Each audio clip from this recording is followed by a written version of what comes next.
Good evening and a spine-tingling welcome to all our listeners tuning into ParanormX. I'm your host, Adam, and tonight I have something truly unsettling in store for you. We're about to embark on a journey to a place where the line between the natural and the supernatural becomes dangerously thin. Imagine an old, forsaken prison in the heart of Louisiana, a place where the echoes of the past still linger in the air like a persistent fog. It's in this haunting setting that our story begins with our narrator, Jack Sullivan, a journalist drawn to the mysteries that lurk in the shadows of history. As Jack steps through the creaking gates of this abandoned penitentiary, he's unaware of the chilling revelations that await him. So, dear listeners, I invite you to dim the lights, settle into your seats, and prepare to be taken on a journey that will leave you questioning what lurks in the darkness. Remember, what you're about to hear might just linger in your thoughts long after tonight's episode ends. The rusty gates of the old prison groaned as they swung open, their sound a chilling welcome to what lay beyond. I, Jack Sullivan, had always had an affinity for the untold stories, the kind that lurked in the shadows of our history. And here in the heart of Louisiana stood the remnants of a past shrouded in mystery and darkness. The air was thick with the weight of unspoken tales as I stepped onto the grounds of what was once a bustling institution of law and order. Now, it stood desolate, its stories confined to the peeling paint and the overgrown weeds that clung to its aging walls. My footsteps echoed through the empty yard, a stark reminder of the solitude that engulfed this place. It was here 50 years ago that Edward Malone, a name synonymous with notoriety and fear, met his end. His was a tale that ended in this very prison, his life extinguished by the state, but his story, it seemed, refused to be buried. As I ventured deeper into the prison, the silence grew heavier, as if the very walls were holding their breath. The cells, lined up like a gallery of despair, were empty now, but one could almost hear the echoes of the past. The whispers of inmates long gone, the clanging of metal against metal, the hushed tones of guards on their rounds. I made my way to Cell Block D, the final abode of Malone. The air grew colder as I approached, a chill that seemed to seep into my bones.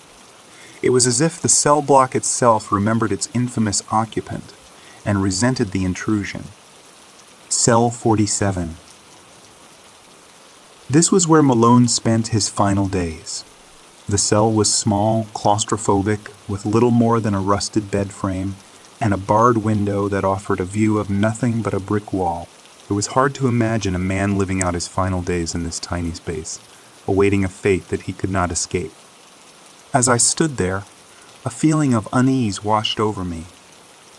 It was as if the cell held onto a piece of Malone, a fragment of his essence that lingered in the air. My gaze fell upon a small, tattered book tucked in the corner of the cell. Curiosity overcame me, and I reached down to retrieve it. The cover was worn, the pages yellowed with age, but the writing inside was still legible. It was Malone's journal. First page sent a shiver down my spine. "They think they can silence me," it read, "but my voice will transcend the grave." The words were scrawled in a frantic, almost maddening hand, the ink blotched in places where the pen had pressed too hard against the paper. I flipped through the pages, each one a descent into the mind of a man who had lost touch with reality. Malone spoke of visions, of voices that whispered to him in the dark, of secrets that were hidden from the world. It was the rambling of a man consumed by his own demons. Yet there was something compelling about it, a sense of urgency that pulled me deeper into his world. As the light faded outside, I realized I had spent hours poring over the journal. The words seemed to echo in my mind, a haunting melody that refused to be silenced. I knew then that Malone's story was far from over. It was a tale that demanded to be told, and I, Jack Sullivan, had unwittingly become its narrator. With the journal tucked under my arm, I made my way out of the prison, the weight of Malone's words heavy in my mind. The night had fallen, and the world outside seemed different now, as if I had stepped into a reality where the lines between the past and the present were blurred. I could feel it in the air, a sense of something impending, something that lurked just beyond the veil of the ordinary. And so, my journey into the unknown began, a path that would lead me to the darkest corners of the human soul. Little did I know, it was a journey that would change me forever. Back in my apartment in New Orleans, the city's vibrant energy seemed a stark contrast to the somber mood that had enveloped me since leaving the prison. The journal lay on my coffee table, its presence a constant reminder of the enigma that was Edward Malone. I couldn't shake the feeling that I had unearthed something far more sinister than a mere historical account. That night, as the city buzzed with life outside, my apartment felt unusually still, almost as if it were holding its breath. The journal beckoned to me, its pages filled with Malone's frantic thoughts and unsettling revelations. It wasn't just a diary. It was a window into a troubled mind, a guide to rituals and curses that defied explanation. I began to notice odd occurrences, subtle at first, but growing increasingly bizarre. My reflection in the mirror seemed off, as if it were lagging a fraction of a second behind my movements. At times, I caught glimpses of a figure standing behind me, but when I turned, there was nothing. The air felt charged, electric, as though the very atmosphere of my apartment had been altered. The whispers started soon after. Soft murmurs in the dead of night, growing louder with each passing day. They were indistinct, yet insistent, like a chorus of voices trying to break through from some other place. I would wake up in the middle of the night, the words of the journal echoing in my mind. A mantra that I couldn't escape. I found myself drawn to the book with an obsessive fervor, poring over its pages for hours on end. Malone spoke of a curse, a ritual that he claimed would grant him power beyond the grave. The more I read, the more I felt a connection to him, as if his thoughts were seeping into my own. One evening, as I sat reading, the room around me seemed to grow darker, the shadows stretching and twisting into grotesque shapes. I looked up, my heart pounding, and saw in the mirror not my reflection, but Malone's gaunt, contorted face staring back at me. His eyes were hollow, his expression a mix of rage and sorrow. I stumbled back, my mind reeling. But when I looked again, the mirror showed only my own panicked face. Sleep became elusive, filled with nightmares of shadowy figures and whispered threats. My friends began to notice the change in me, the dark circles under my eyes, my distracted demeanor. I brushed off their concerns, unable to explain the terror that gripped me. The journal was no longer just a record of a dead man's thoughts. It had become a living entity, its words a poison seeping into my soul. I could feel Malone's presence growing stronger, his grip tightening around me. I was caught in a web of the supernatural, a player in a story that was spiraling out of control. As the days passed, the line between reality and the macabre world of Edward Malone blurred. I was no longer sure where one ended and the other began. The shadows in the mirror grew bolder, the whispers louder, and I knew that I was facing something far beyond my understanding. It was in this state of heightened fear and confusion that I realized the true extent of the curse. Malone had not just left behind a diary. He had left a doorway, a gateway through which he sought to return, and I had unwittingly opened it. The relentless grip of the unseen terror that haunted my apartment in New Orleans pushed me to seek answers. The city, steeped in its own history of the supernatural, seemed both an ally and an adversary in my quest. Malone's journal, now more a curse than a source of information, lay open on my desk, its pages a map to the madness consuming me. I decided to delve into Malone's past, hoping to find a clue, anything that might help me break free from the hold his spirit seemed to have over me. The public library became my refuge, a place where I could lose myself in research, away from the whispers and shadows that plagued my home. As I dug through old newspapers and archives, a picture of Edward Malone began to emerge. He was more than just a convicted criminal. He was a man shrouded in mystery, with ties to occult practices and a secretive society that delved into the dark arts. The more I uncovered, the more I realized that his execution may have been the beginning, not the end, of his dark journey. One afternoon, as I sifted through a dusty pile of books on local folklore, a librarian approached me. Her name was Marie, and she had overheard my inquiries. She told me about a group of historians and enthusiasts who met regularly to discuss New Orleans paranormal history. Reluctantly, I agreed to attend their next meeting, hoping to find someone who could shed light on Malone's enigmatic past. The meeting was held in an old, dimly lit hall downtown. The group was a collection of eclectic individuals, each with their own stories of the supernatural. I shared my experience, the haunting at my apartment, and my connection to Malone's journal. To my surprise, they didn't dismiss my story. Instead, they listened intently, a sense of recognition in their eyes. An elderly man named Elijah, with a deep knowledge of local legends, spoke up. He knew of Malone and his association with a cult that practiced ancient rituals that were said to open doorways to other realms. Elijah warned me that what I was dealing with was no ordinary spirit. It was something far more powerful and malevolent. He spoke of a ritual, long forgotten, that could sever the connection between a living soul and a spirit that refused to pass on.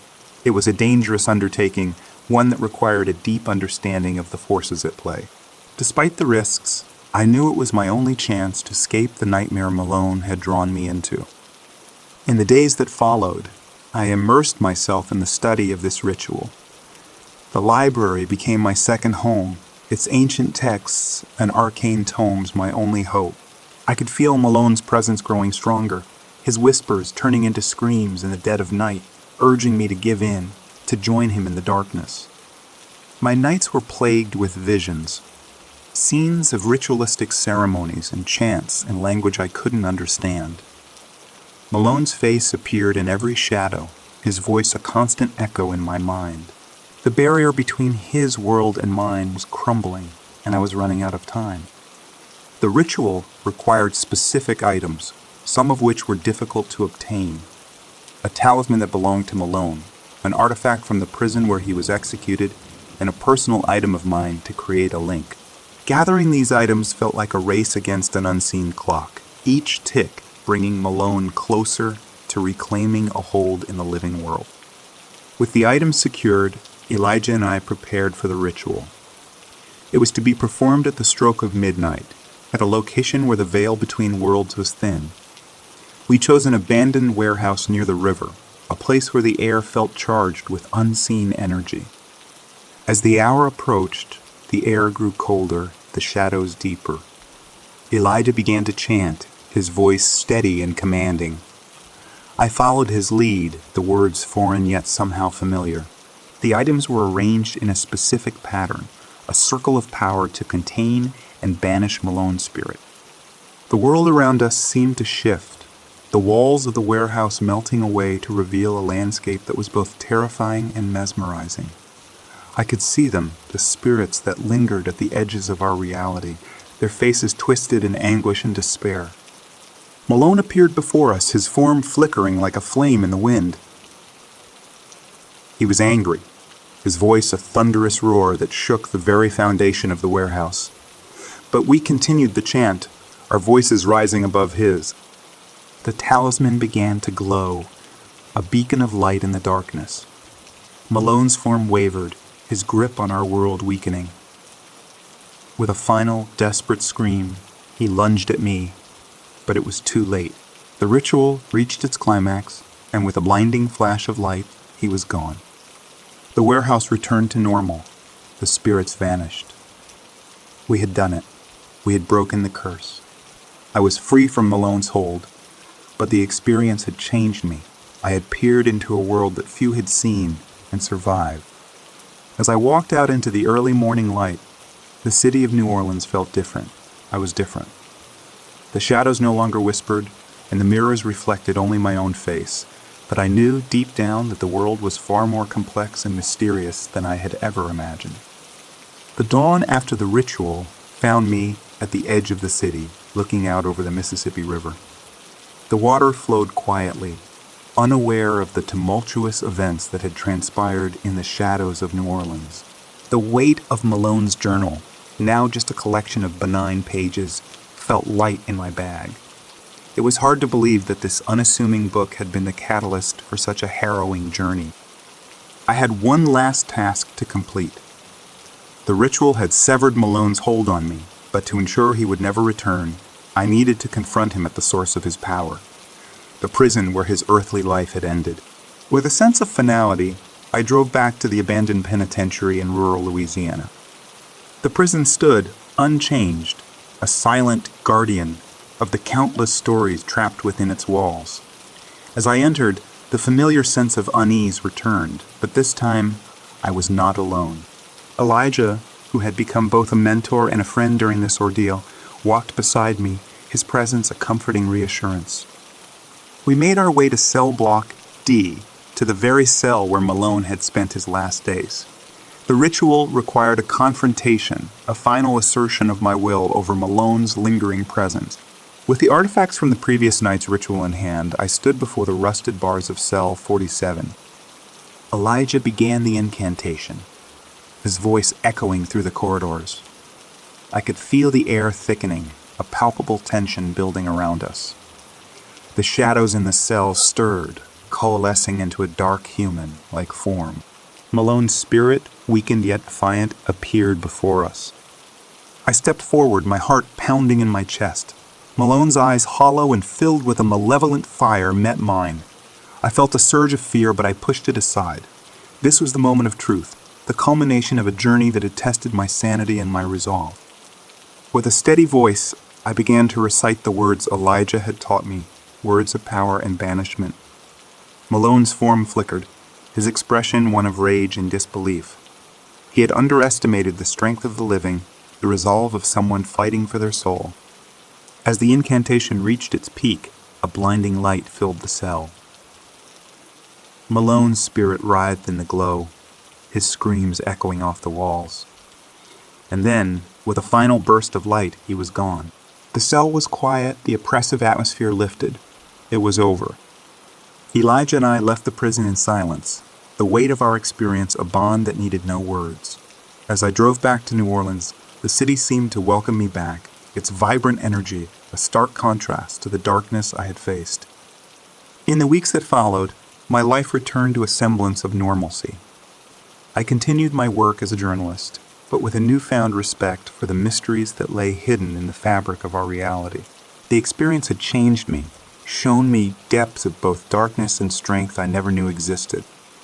The journal, along with the artifacts from the ritual, were safely locked away, a reminder of the thin veil that separates our world from the unknown.